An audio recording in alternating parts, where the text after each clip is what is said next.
Hey there, and welcome to another edition of 41 is the Mic. We are joined by a special guest today, Michael Lombardi. Many of you know him from the GM Shuffle, from the Lombardi line.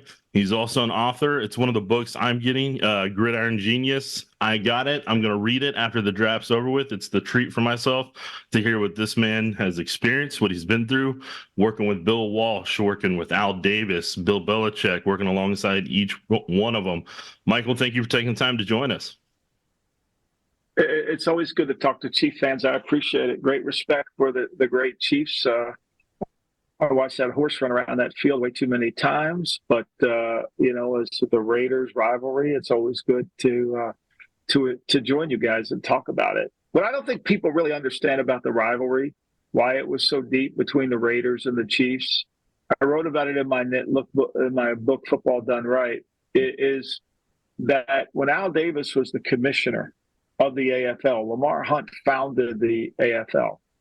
And Lamar Hunt was in Dallas at Love Field in a car in the front seat with Tex Schramm negotiating the settlement between the AFL and the NFL, while Al Davis was back in New York on Park Avenue signing players because the war between the AFL and the NFL escalated when the Giants violated this sacred trust that they had that all veterans were off limits to sign between leagues unless the team declared they wouldn't. So the war started over a kicker, Pete Gogolak. And when that happened, when the Giants basically took Gogolak away from the Bills, Al launched the war. And Roman Gabriel, who just passed away, was one of the players that signed. John Brody, all these guys signed to these huge contracts. Meanwhile, Lamar and Tex were working on a settlement that was announced like 2 days later, and Al never forgave Lamar for that. So that rivalry goes deeper than just silver and black and red and white. Wow, now you've added another book to the list that I'm going to have to make part of my summer reading and hear some of those stories. That's fantastic. Michael, my first question for you is, you've been in the front office, you've been a part of this draft week many years. What are front offices having to deal with right now this week leading up to the draft? I think a lot of it is just block out the noise, because you have a whole section, and it's worse now than it's ever been, right? My first draft was 1984, and we drafted a gentleman behind me, Jerry Rice. And, there was one columnist, the great Will McDonough, who was doing mock drafts. There was Joe Bushbaum. There was this drugstore list, if you remember, Jerry Jones, not the Jerry Jones, but another Jerry Jones out of Cincinnati, Ohio. I write about this in the new book too. There was very few noise. There was no noise out there. And so now it's so saturated with this team's going to do that team's going to do this player's ranked here, that as a general manager at Brett Veach, you've got to stay within yourself and trust what you see.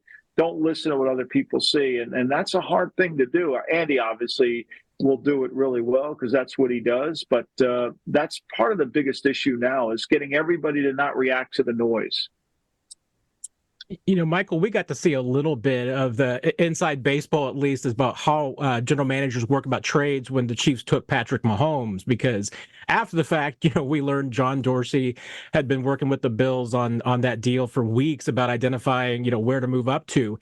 How does it go when you're talking and you're, reaching out to other general managers and your colleagues around the league? Even, I know, because even down to staff, I mean, your pro personnel directors are going to be reaching out to their counterparts. How far back do those conversations go, as far as, finding out which teams might be willing to trade up or move back, and even have, maybe players available that are during the draft? Well, I think it starts off with the list of who will trade, right? There's some trades you can't make a trade with unless they can absolutely rip you off. There's no team you can make a trade with. And then there's some teams that are aggressive that if you call Nick Caserio, you can make a deal. If you call Brett Veach, you can make a deal. You call Howie Roseman, you can make a deal. John Schneider, Chris Ballard. There's certain guys you can. There's certain teams that just really aren't interested in trading. They just want to pick where they pick. So I think a lot of that goes into it. And that draft was, to me, generational in the sense, not because Mahomes turned out to be a generational talent, but Sean Payton was trying to do the same thing. He just couldn't get the deal done. And I think that trade is going to linger into this draft, because I don't think Sean's going to walk away from this draft without the guy he wants. And Michael, with the Chiefs being at 32, I know you've had to deal with that when you were with the Patriots. How tough is it to where you want to get an impact player? There may not be enough guys graded in the first round to do that, but you have to try to maneuver a way to get somebody who's going to contribute for you. Yeah, I think you got to not talk about the impact. I think Bill Walsh taught us all in San Francisco that the first year will teach them the system, the next year will develop the skills within the system.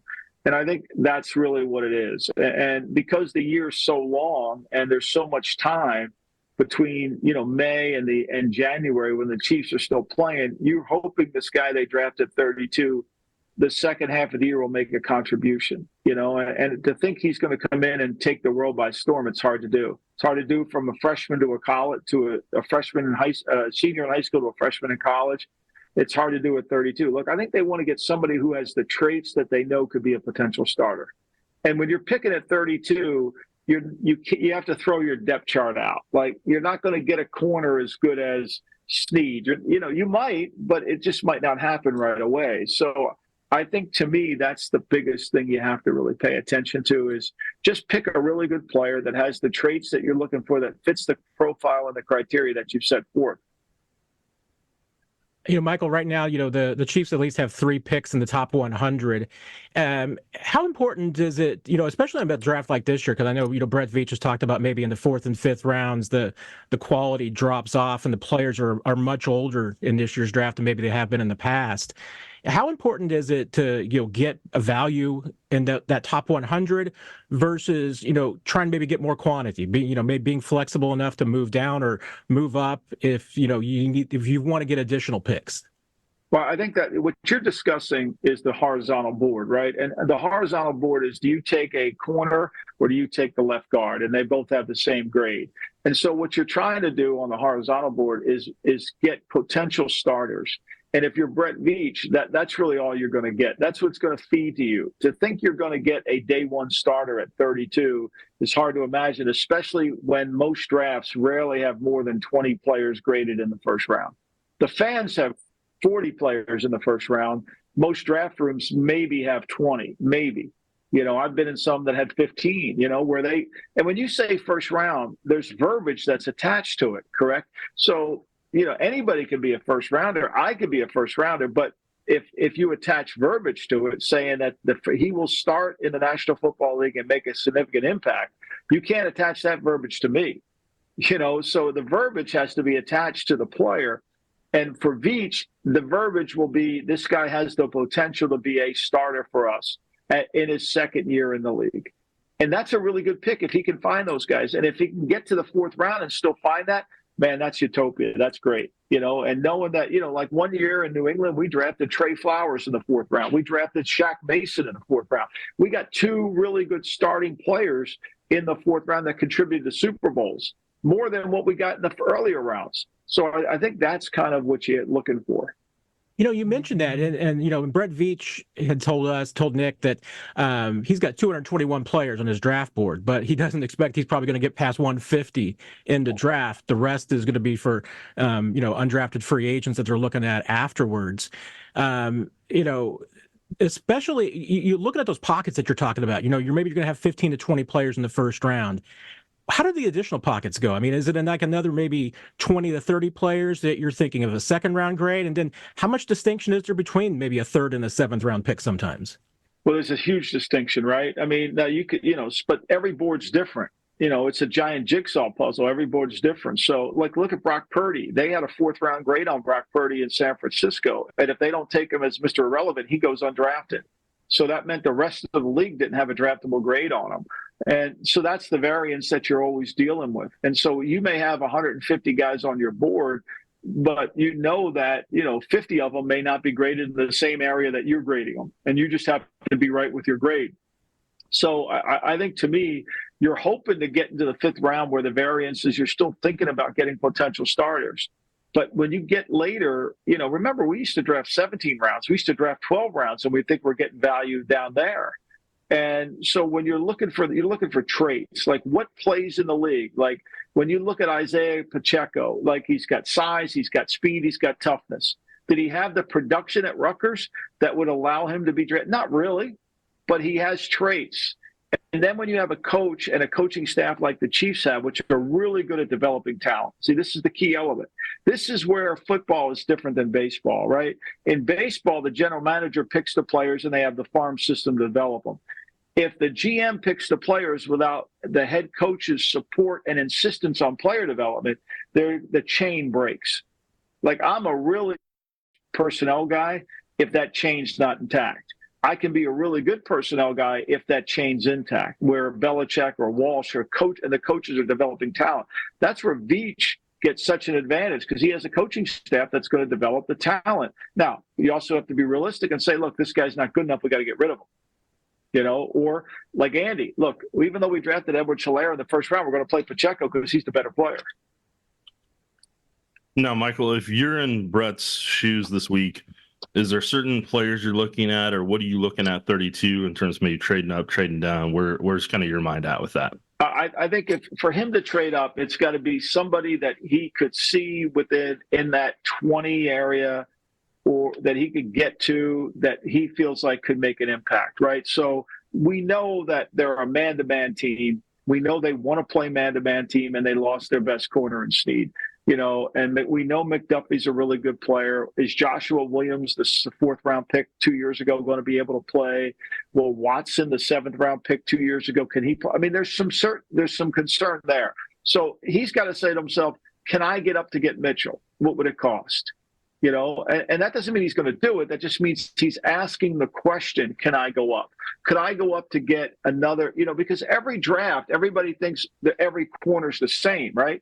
Everybody thinks all the corners are the same. Well, Wiggins from Clemson and Mitchell, they're more man-to-man corners than these other guys, right? Alabama, typically, with Nick Saban, always plays man-to-man.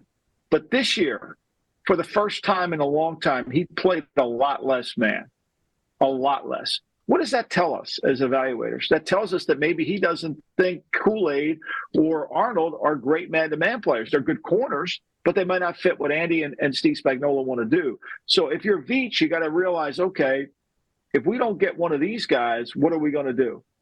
And then you ask yourself the question on how we could do it.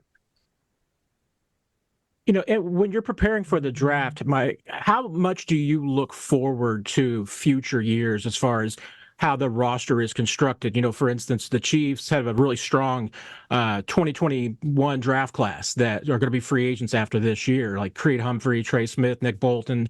How much do you look at, you know, what your roster is going to look like in 25 and 26 during like the 24 draft? Yeah, well, I think this. I think you basically, what Veach and Reed are doing is, who are we going to sign? Who are we going to extend, right? You know, they got all this extra cap room that they created after they traded Snead away. Well, that cap room is going to go to some of these guys you're talking about.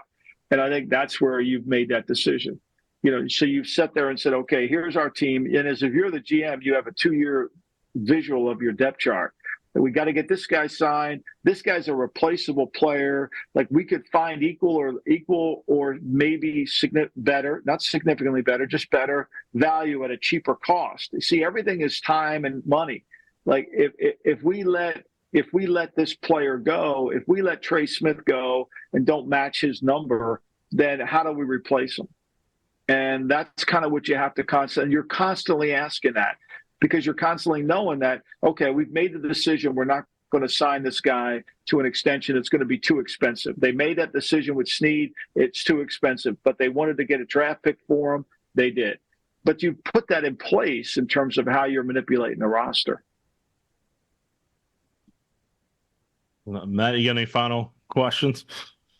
I'm curious about, you know, just how you kind of feel about the way that the Chiefs have stacked their roster around, you know, when you're having to deal with Patrick Mahomes' cap number, and then you're trying to squeeze in a Chris Jones, and you're trying to make sure Travis Kelce, you've got these superstars that you build around. You know, how have the Chiefs managed to do that, and especially the last few years building in the draft and making sure that they've got those players that you're talking about as being affordable pieces that you can plug and play? Well, they find guys along the way, right? They get guys. You got to hit with draft picks, right? You get Bolton, you hit with him. You put money into Tooney, you put money into, Jawan Taylor, you put money into Orlando Brown. That didn't work out. You get rid of him, you move to somebody else. I think it's a constant evolution, and I think what the Chiefs have learned is that you can't pay everybody, and they've won 2 Super Bowls now without Tyreek Hill, who I think is the best receiver in all of football. But you have to give up something. This is why Minnesota never won a Super Bowl with Kirk Cousins, because he takes so much to the cap room. You have no team left. And where the Chiefs decided, much like the Patriots have done, is we're better off having depth. We're better off having a complete team than having 5 or 6 of these 3 players on offense that we have to pay all this money to. And Mahomes' adjustment to the scheme after the Christmas Day game is the reason why they relied on their defense to win. For all the talk about their offense, their defense is what won them another Super Bowl. And that's because they were able to put players in, develop the scheme, keep Chris Jones, add those 2 first-round picks to defensive end, get something out of them, and develop it. So I think that's what you have to win with the draft. And I'm not saying you have to hit a 3-run homer in the draft, but you got to get players that are potential starters that come in and contribute. And you can develop and are willing to be coached. And I'll just ask this finally, Michael, when we get you out here, as I know you're going to get going. Who are some names we should keep an eye on outside of the cornerback at 32 for Chiefs fans? Well, I think you got to look at the offensive linemen too, and I think that's the strength of the draft. And I think that's something that look, I'm not sure that they think Wanu Morris is going to be the starter or Godric. I mean, there's the left tackle position is a huge concern, and they've left it open. They haven't filled it. They haven't. Now, I'm sure they probably think they can bring Donovan Smith back at a deal once the draft's over. But at the end of the day, they haven't done any of that. And I think they'll try to find that, in the what tackle could make it to them. Could the Morgan kid from Arizona, who's a very good player, could he make it to them at 32? That would be somebody I would look at. All right, Michael, we want to thank you for taking time to join us. I know you got to get out of here. You can catch him on GM Shuffle, which podcast is coming out today. I know you guys get another one on Wednesday. And then you'll be doing the draft, I believe, live on Thursday night, reacting to every single pick. Yeah, we will be. Thank you for having us, Nick. Thank you, Matt. Well, best of luck to the Chiefs. Appreciate you, Michael. Thank you. Thanks, Michael. Take care.